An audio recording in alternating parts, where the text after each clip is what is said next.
Pour la toute dernière vidéo de l'année, je vous présente l'histoire d'un personnage hanté par la brume, Gwen. Je n'arrive toujours point à croire qu'il m'est possible de bouger par moi-même. Au sein du royaume de Camavor, oublié de longue date, il y avait un village de simples gens très éloignés du trône. Ce fut là, dans les colonies rurales, qu'une humble couturière fabriqua sa chère poupée, Gwen. Le passé dont Gwen parvient à se souvenir est rempli d'amour. La couturière et sa poupée passaient leur journée à travailler, les ciseaux reposaient dans les mains immobiles de Gwen, pendant que sa créatrice maniait à côté le fil et l'aiguille. La nuit, toutes deux s'accroupissaient sous la table du dîner. La couturière affrontait Gwen dans des duels imaginaires, fourchette contre ciseaux, dans la cuisine illuminée par la bougie. Avec le temps, les jeux cessèrent et la lumière s'éteignit. Gwen ne comprenait pas pourquoi, mais chaque fois qu'elle luttait pour se rappeler les détails, elle ressentait un élan de douleur lié à un homme dont le nom et le visage l'éludaient. Tandis que ses souvenirs s'enfuyaient au fil de la marée, Gwen resta dormante pendant des siècles, silencieuse et oubliée. Il fut un temps, il y a longtemps,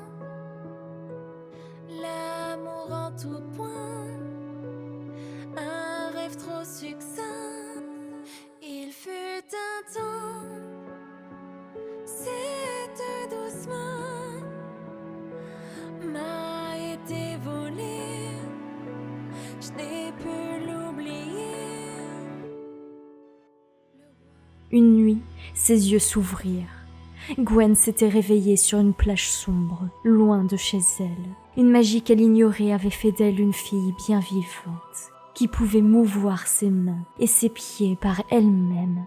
Gwen salua cette naissance avec joie. Elle se mit à marcher sur le sable, éblouie de pouvoir voir si loin, charmée par la texture des galets, enivrée par le souffle du vent sur son dos. Le long de la côte, des débris abandonnés depuis un millénaire attirèrent son attention. Elle repéra à côté de coffres brisés des outils qui lui étaient familiers, des ciseaux, des aiguilles, du fil. Gwen les reconnut immédiatement. C'étaient les outils de sa créatrice. Quand ses doigts les touchèrent, une nuée nimbée de lumière flotta depuis ses mains. Cela lui parut chaud et rassurant, comme l'embrassade d'un lointain passé. Mais d'autres que Gwen étaient attirés par cette magie. Rôdant dans les îles, une autre brume s'assembla, de couleur noire. Elle tourbillonnait et se tordait sur elle-même, formant de terrifiants spectres. Quelque chose les attirait dans la présence soudaine de Gwen, excitait en eux une faim inextinguible. Quand les spectres se précipitèrent vers elle, Gwen sut réagir. Elle brandit ses ciseaux. Pour son plus grand plaisir, sa brume envahit l'air, enchantant la taille et la force de ses outils et transformant leur acier basique en pure magie. Mais les spectres revenaient sans cesse à l'attaque. La brume noire ne cessait d'augmenter leur nombre. Gwen commença à ressentir une douleur tragique, étrangement familière.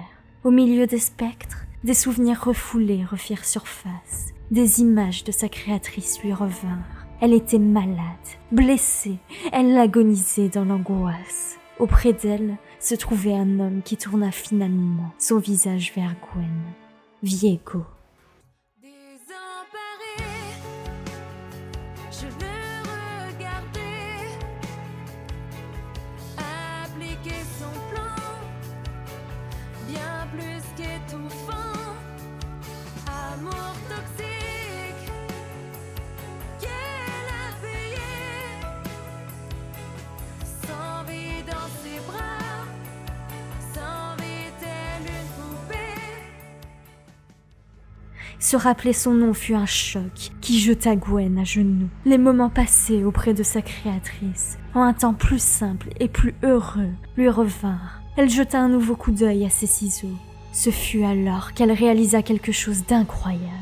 Sa créatrice, victime de la vanité de cet homme, n'avait pas totalement disparu. Les outils de la couturière, ceux-là même qui avaient cousu Gwen, étaient à présent dans ses mains. Gwen sut que ce n'était pas un accident. Elle comprit, au plus profond d'elle-même, que sa créatrice était toujours là et qu'elle combattait à ses côtés. C'était un don que Gwen n'entendait pas gaspiller. Du fil et de l'aiguille, elle fit tournoyer des nuages de brume sacrée pour repousser les spectres. Ses ciseaux tranchaient avec force et rapidité, comme à l'époque bénie où sa créatrice inventait de grands combats sous la table de leur cuisine. Bientôt, tous les spectres furent éliminés. Bien que triomphante, Gwen comprit que ce n'était que le commencement. Elle sentait que les spectres et Viego étaient liés, tous responsables d'une immense douleur qui se répandait. N'ayant pas de temps à perdre, elle décida de traquer la brume noire et de l'arrêter à n'importe quel prix. Nous sommes restés. Tu as donc fait la guerre pour noyer ta colère.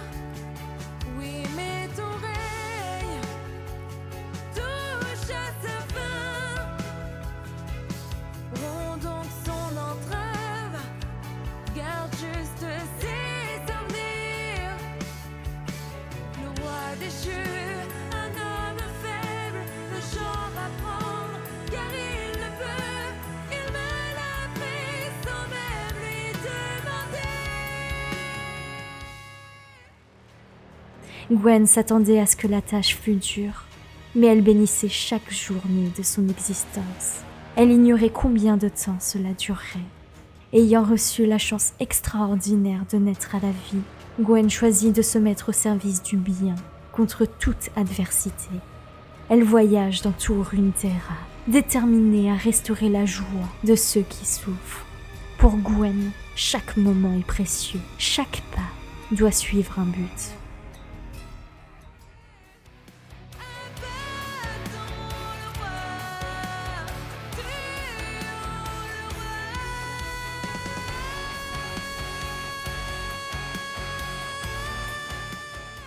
Si cette vidéo vous a plu, vous connaissez le refrain, abonnez-vous, partagez, likez, commentez, c'est le meilleur soutien. Si vous êtes arrivé jusque là dans la vidéo, indiquez Raku en commentaire. D'ailleurs, elle a sorti au même moment un cover sur Gwen, je vous conseille d'aller le voir. Et sur ce, je vous souhaite d'agréables fêtes de fin d'année, et je vous dis à l'année prochaine. Salut!